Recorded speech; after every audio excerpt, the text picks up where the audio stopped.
University of California, San Diego.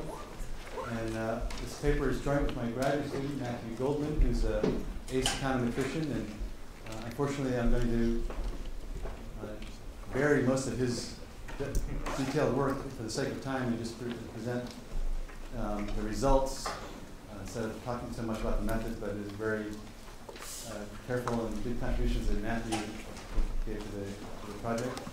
And also Marta Maris, who from Bocconi University, who I met in Europe a couple of years ago, and gave us access to this very special data set of a fund drive to build a church in Zagreb, Croatia. But before we get to that, this is a slide that's on pretty much every presentation we have had at the conference, is what motivates people to give. And so it's natural as economists to start with individual preferences. You know, we have certain charities we want to support, we feel are deserving of our money, and we have various motives personally to satisfy when we give. But there's also social interactions. And I mean that in a way that Gary Becker introduced the idea to economists back in 1974. So before there was psychology and economics, there was Gary Becker advocating sociology and economics. And I think this is a very, very important contribution, and one that deserves a lot of our attention, along with the psychological aspects of why people give. So today, that's what we're going to focus on, is more of the social aspects. And my hope is to try to convince you that the useful way of thinking about the problem is that there's these psychological, individual, private motives that you have when you're sitting alone by yourself that interact with the social aspects of giving. Think about giving, it's fundamentally social. At the very least, there's somebody else receiving your money. And then there's all kinds of layers of the social interaction that can affect how people give and how much they enjoy the process. So in individual preferences, just real quickly, we start with pure altruism, but we know we'll do too much rewriting, so we need to somehow have people getting joy from giving. So this has become known, for better or worse, as warm glow motive for giving. But what the heck is that anyway? What is it that gives you the joy? Where does that joy come from? And so I've argued that what we really need is to think about the kind of things that produce warm glow. That is, what puts the glow in warm glow? Ask that question. So the building blocks, you must care about the charity you're giving to, otherwise you get no other feelings from doing it. And there's emotional responses, empathy, sympathy, things like that. And there's also your sense of duty, doing the right thing, having moral philosophy that you follow. Those are all very, very important. They're all sort of self-defined. But when you think about employing these to decide how much to give, ask yourself this question: how do you know when you've given enough? How does your moral compass tell you that you've helped the starving people in Africa just the right amount to your donation? Right? That's not something that your body really tells you in the same way it tells you that you've had enough pastrami for your sandwich for lunch. Right? So you have to look elsewhere to figure out, when are my various goals, internal goals, satisfied through my contribution. So you look outward often. You look at what other people are doing, and you define these things socially. So we're going to take advantage of that aspect of this. Now, so I've thought a lot about what it means to say social interactions, and I've come up with this taxonomy. It took me an embarrassingly long time to do it, but I think it's useful. In the process, the subtitle of the paper kept changing as I reorganize these ideas. But you can think of social interactions in two main categories. One is social contact. Somebody calls you up and asks you for a donation. So asking is a form of social contact. That creates its own struggles internally. Then there's social information, what you learn about what other people are doing, what they learn about what you're doing. And these can cause a couple of different effects. One, when you find out what other people do, you might want to fit in. You might want to sort of conform to what they're doing. They give you a sense of what somebody who's your age, your income, your ideology should probably be doing, and you're fitting in with them. In a story that Bill Gates High School called him up. They're building a new gymnasium and asked him if he'd like to donate. He said, well, what's everybody else giving? And said, well, about $100 each. He said, well, write me down for $100. So he was seeking social information to decide what was the right amount for him to give. So you might want to conform. The other way social information can matter is that you want to stand out. So you want to send a signal. People that maybe see you as a particularly generous person. Or maybe you have some information that you can give to others. So why do people give big donations? Well, maybe they know something about the quality of the charity and they want to educate you about that. And the big gift is a good signal then. Or the old reason is that they're just showing off. They're wealthy. A big gift is a productive and useful way of signaling that you have wealth. And then to complement that, since I have the data here, we can also talk about standing aside, that is, concealing some of your information from other people through giving anonymously. And so there's some interesting results on that. So here's our study. This is an accidental experiment. It's not one that we designed, but it happened at a church in Zagreb, Croatia, where the parish priest for 6 years kept meticulous records about every donation, by every person, every family, by address, for the 6 years. And this was in a special campaign that the church ran to build a new church. The parish ran to build a new church. So we don't just have a sample here, we have the whole population. Everybody who consumes public good is in our sample. Everybody who's basically eligible to give to it is in our sample. We have it from the beginning of the fund drive to the end. Here's Zagreb, Croatia. That little spot right there is where our neighborhood. You can zoom in, and that's where the church is, and you can circle the neighborhoods that are eligible to be members of this parish. Through the magic of Google Maps, we can locate the latitude and longitude of everybody and find the distance between every household, which will become an important variable for us, deciding finding social interactions. So here's the experiment. So over the 6 years, the priest first started, he made all these decisions, by the way. We went back and interviewed him and gave him a big, long survey to fill out, which he did, and he put his seal on the end of it, the stamp, with the wax, and it was awesome. I felt like I was interviewing royalty or something. Fantastic.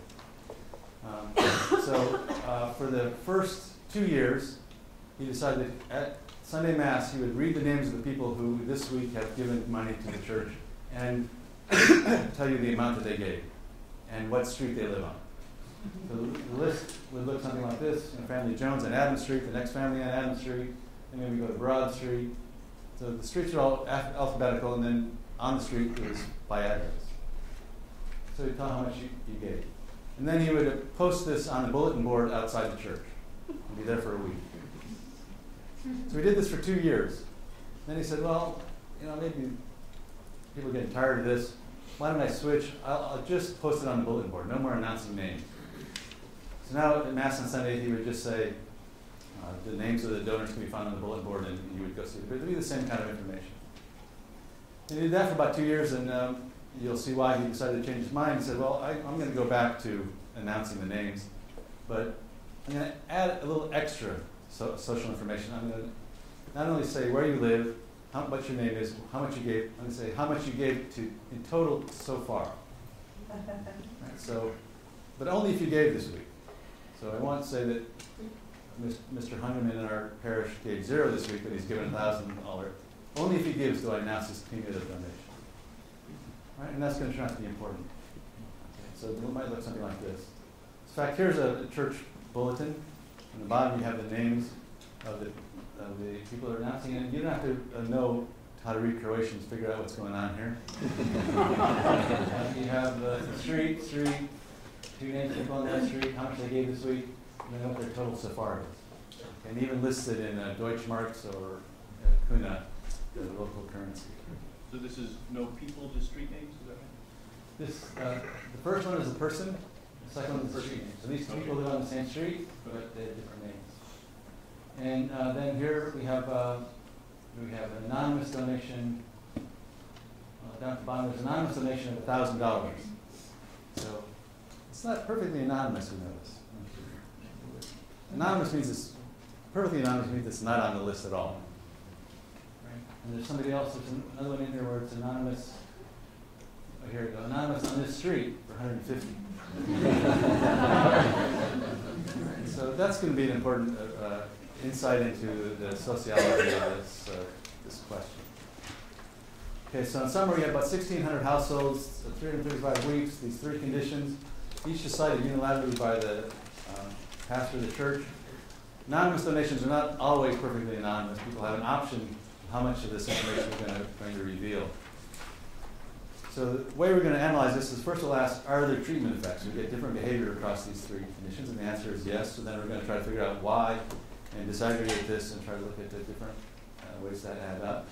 Are there significant peer group effects or reference group effects? Well, we don't really know who this parish is referring to whom. We know where they live, so we know geographically how close they are, and that makes sense that they might care about people who are nearby them. But we don't know their socioeconomic status, their income, or anything. There's no Zillow for Croatia that we could look at housing values, things like that, to get notions of wealth. Here's the raw data on the first side. First is the percent of the parish donating each week. You'll see a couple of patterns. One, it's pretty high here, it goes down in the weekly donations condition, and up again in the cumulative donations condition. You'll see a couple of spikes, 2 in every cycle. You can easily guess what that is. That's Christmas. So we do the analysis both with and without that, just to make sure that things are robust.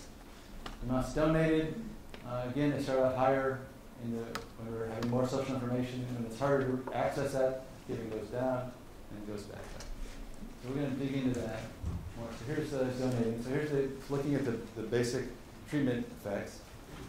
See, the probability of donating goes down when you go to the board, or it's harder for people to get that information. Goes back up when you go to the cumulative announcements, and it goes back up more than what we started with less social information. However, talk about the average donation size, and then last time it goes down. So they're giving more frequently, but they're giving smaller amounts. What about anonymous donations? Those go way up significantly in the last period. So these are the basic main findings that we're going to try to understand. Okay, so we're going to use models of social interaction with social information to look at these effects. So let's first look at the neighborhood effects. So how do we define neighborhood? Well, we've got to get creative here about defining neighborhoods. So we know how far away you live, so we can measure your distance, how long it takes you to walk to the neighbor's house. There's also this list. So if your street is in front of my street, it's likely that your name will be announced close to my name. So if you look at that as another distance. Now for economic distance, we don't really know. So what we'll do here is, we have to be careful about how we do this, but I can't go into all the details. Let's take your total donations at the end of the 6 years, rank people by that list, and see how close you are on that list. Now, if we're talking about the very first period, we don't know who's going to be on that list at the end when we're in the first period. So, but the people might. Okay, so we're going to count on that sort of as a stand-in for the socioeconomic distance. We're going to weight people with the Gaussian weighting function. This is where Matthew helps out. But you just, you think of there's a normal distribution, people closest to you in this distance get more weight, and we normalize those to the extent of 1. We also use sort of an average for the network in general, everybody in the whole population. Look at that average. All right, and here's the main regression that we look at. So we'll have the probability of making a donation, and a whole bunch of fixed effects for individuals, conditions, and week of the year. Oh my goodness. So here's the beta that tells you how much you care about the network. There's everybody overall. Gamma that tells you how much you care about your neighbors. And then these pies which weight the neighbors. We've looked at all the various combinations of these things, and this is the one that is the most illustrative. We have just the weekly announcements. The whole network doesn't matter at all. When we get to the cumulative donations, it matters significantly. Gamma tells us how much our neighbors matter. They matter a lot in the weekly, less in the board, they come back in the cumulative. What about the weights of my geographic neighbors versus my cumulative donation neighbors? And this is where you get something else that's interesting. But 3/4 of your weight is on the cumulative donations people in the weekly and the board. When we go to the cumulative, we actually announce this and makes it more accessible information for everybody. That's where all the focus goes, in your neighbors.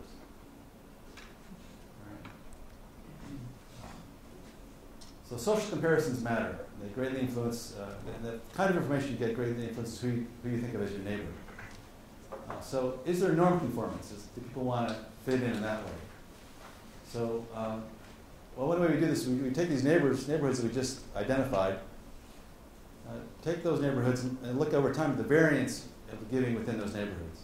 Then we can have those neighborhoods and look at variance across those neighborhoods. And if the conformance means that variance should be going down. So here's what happens within group. So what we do is we look at year 1 and year 2. We make two parallel years so we can make an apples-to-apples comparison.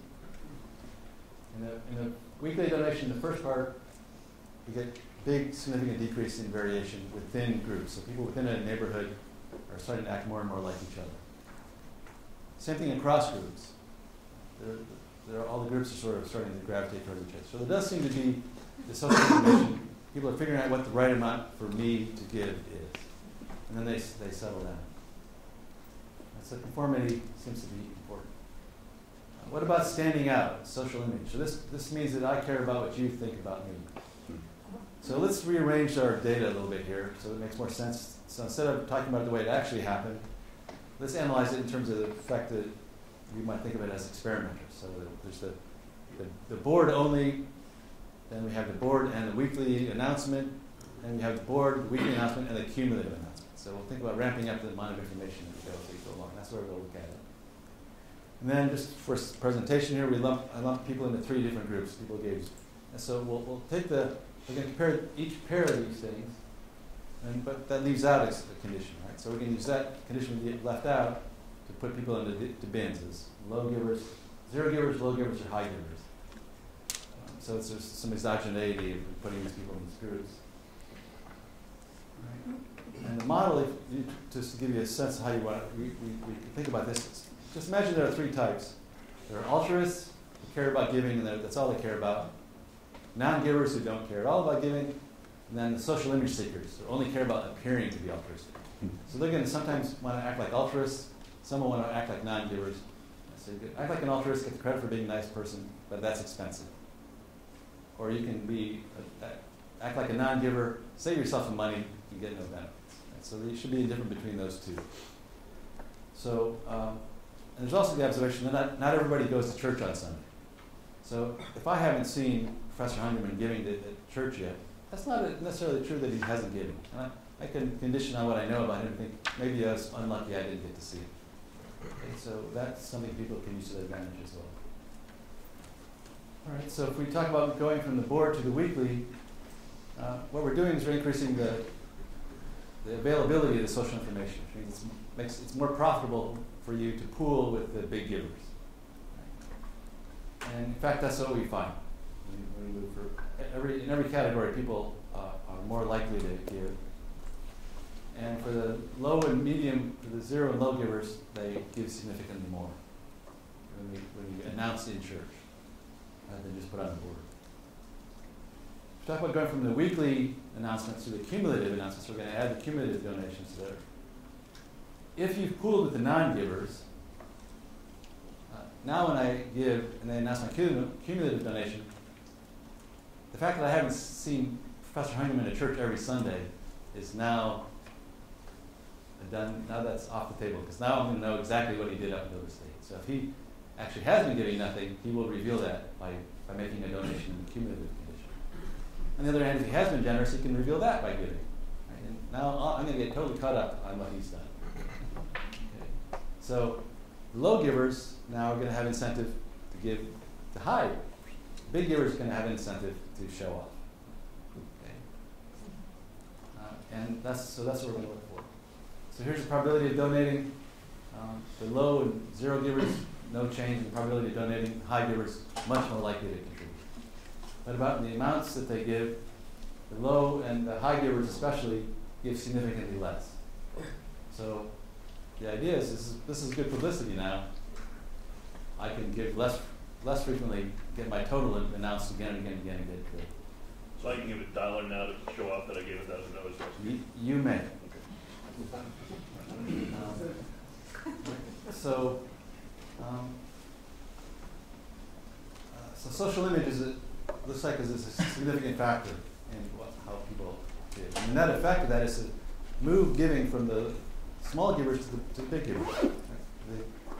Using this social information this way sort of acts as a tax on the generous, makes them more generous. And, so if we talk about big givers, what are they accomplishing? Are they leadership givers? Well, if they're leaders, then people have to follow them. And what we get, we look at the 15 top donors. Here they are. A lot of them come at the beginning here, which is great. So that looks like leadership giving. But when you do the analysis, trust me, nobody follows them. So they're not trying to send a message that this is a good charity. Are they sending a message that they're wealthy, that they're capable of giving these big gifts? And there's some literature on this.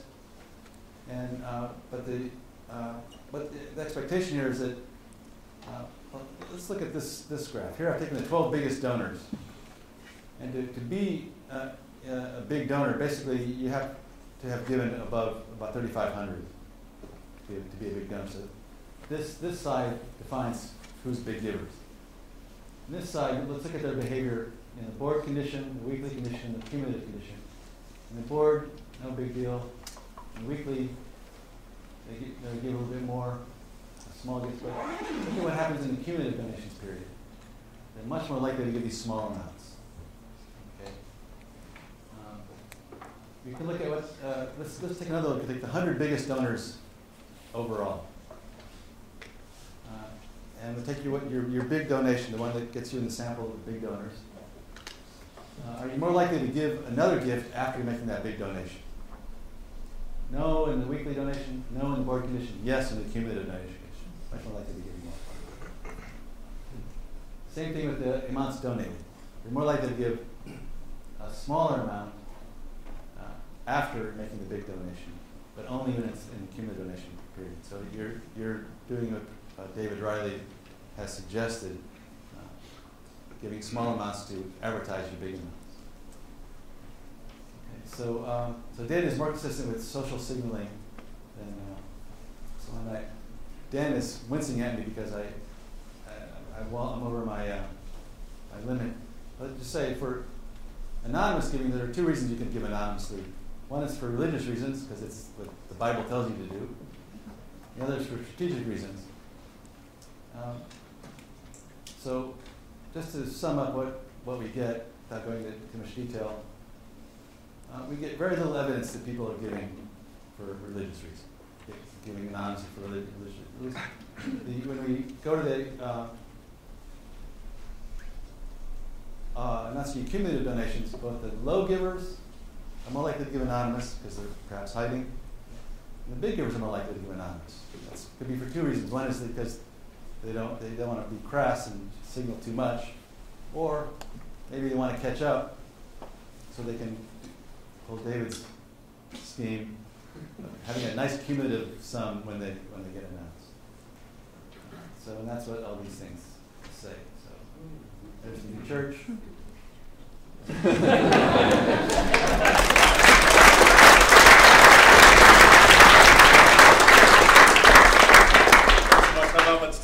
Let's take one question. I'll let put you on the spot. Sure. So I think that if he's taking all of those very careful data aside, maybe you're sitting on gold by just asking him for the confessions that he's doing right now. Because then you have maybe a direct. But the thing is that in terms of the ordering, if he would have been taking, because it may be that the third stage was just the last 2 years, right? Years 5 and 6. Maybe there was also kind of, you are 95% there of getting the money there itself. I wonder how does that play into, if you would have had this. So, this is an experiment that was designed by a college senior. You would think they were great. It was designed by an assistant professor who would be a little worried about it. Things are not perfectly controlled in that way. So we can't really answer that question. We can look at other kinds of evidence about the finish line, getting closer to the finish line, things like on Kiva, and and Kickstarter. As they get closer to the goal, the rate of giving tends to go up more. That wasn't true here. In fact, the amounts given actually went down in the last period. So, and this was actually not, this was not the end of the fund drive exactly. Because what happened over at this stage when he switched to raising money for particular things he needed. Right, so he was basically selling off parts of the things to furnish the church. And he has one more record book, and he thinks it's in his house somewhere. Marta has gone in and searched up and down for it and can't find it. So The confessions. We actually got a very similar question online just a moment ago, so that was a great question to take. So thanks very much.